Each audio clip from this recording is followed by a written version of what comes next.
Welcome, dear listeners. We begin our journey today by diving into an intriguing exploration of similar themes between the story of Jesus Christ and the stories of Mithras, Attis, and Dionysus. These four figures, each iconic in their respective religions, share a startling number of common themes. Let's take a moment to introduce them. Firstly, we have Jesus Christ, the central figure of Christianity, believed to be the Son of God, born of a virgin mother, who sacrificed himself for the salvation of mankind. Then we have Mithras, a deity from the ancient Persian religion, who was also said to be born of a virgin. He was worshipped as the god of covenant and oath, often associated with the sun. In a similar vein, we have Attis, a deity from Phrygian mythology. Born of a virgin, Attis was a shepherd god who was believed to have died and been resurrected every year, symbolizing the death and rebirth of vegetation.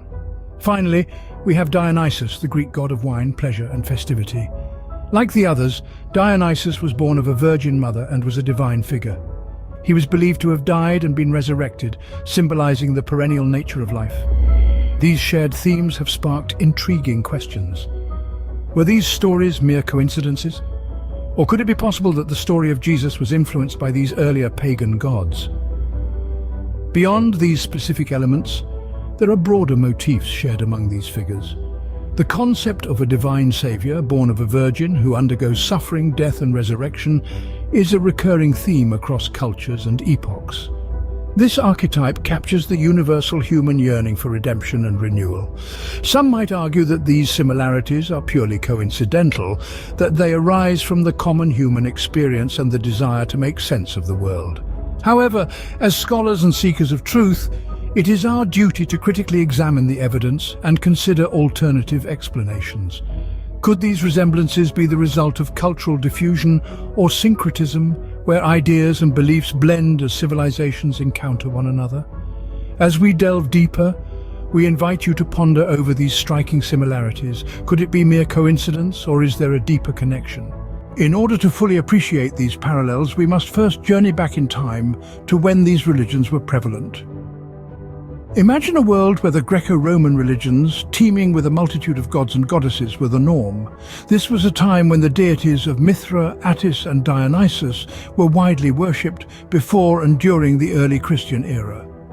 When Christianity spread through regions where pagan beliefs were prevalent, there was a natural blending of traditions. Missionaries and early Christian leaders sometimes adapted pagan practices and festivals to ease the transition from paganism to Christianity. As a result, some aspects of pagan customs may have influenced Christian rituals and celebrations. Let's consider the concept of divine incarnation, a central tenet of Christianity. In Christianity, Jesus Christ is believed to be the incarnation of God in human form. This notion of a divine figure taking on human flesh has deep roots in pagan traditions.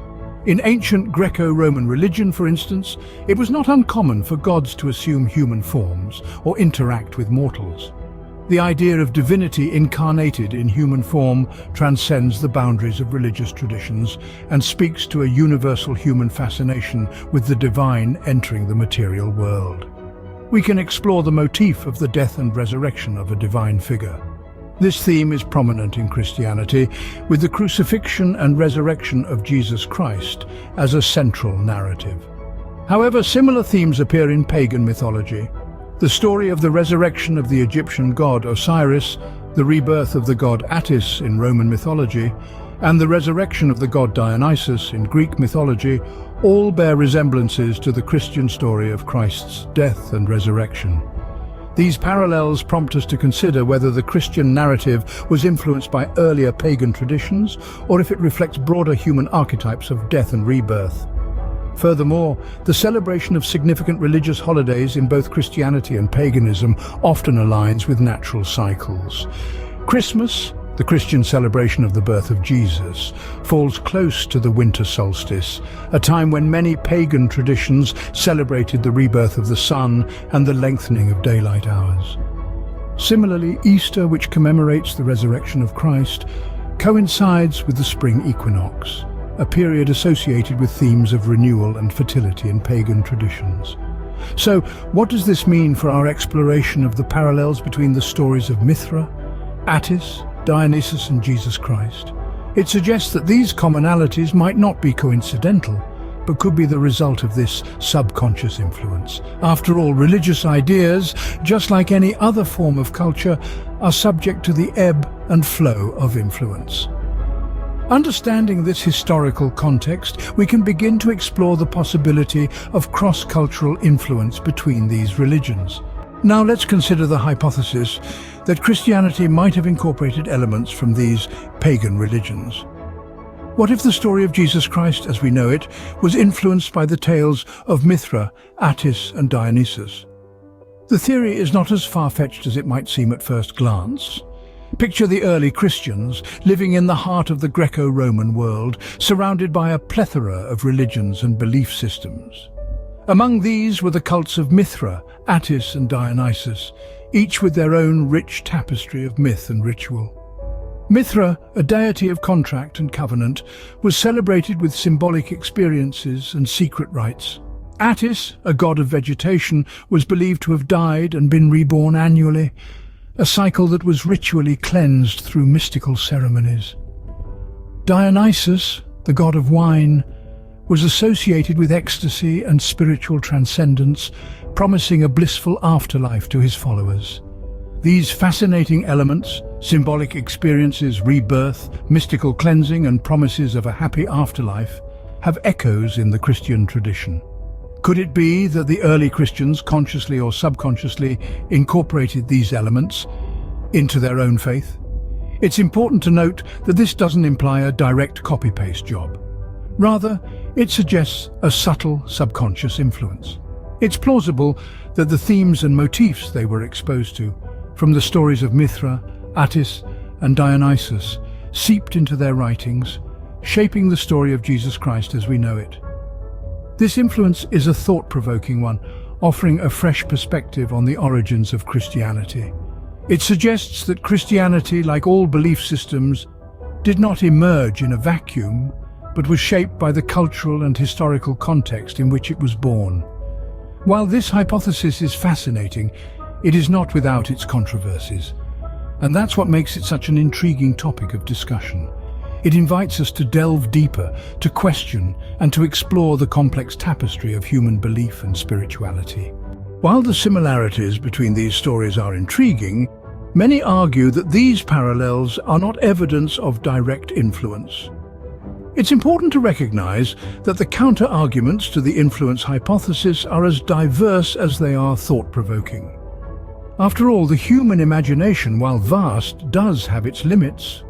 The recurrence of certain tropes and narratives across different cultures and times may simply be a testament to the shared pool of images, ideas and concerns that all human beings draw from, rather than any specific cross-cultural or historical influence.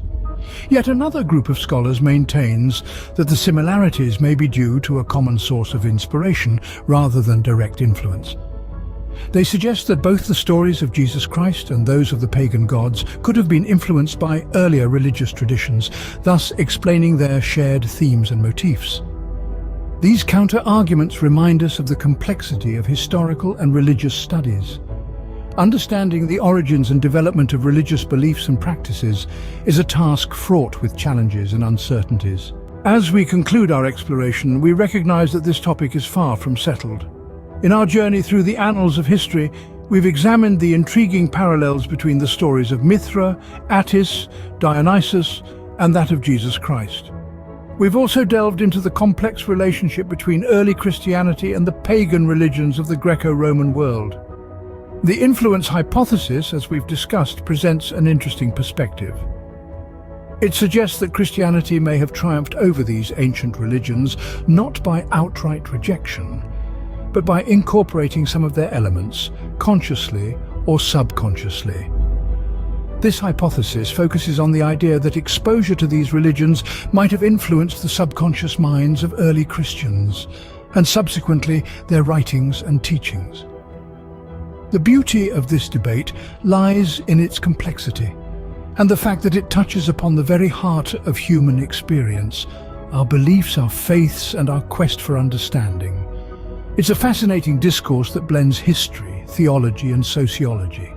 We invite you, our curious and thoughtful viewers, to share your thoughts on this topic. Have you always wondered about these similarities? Leave a comment below and join the discussion.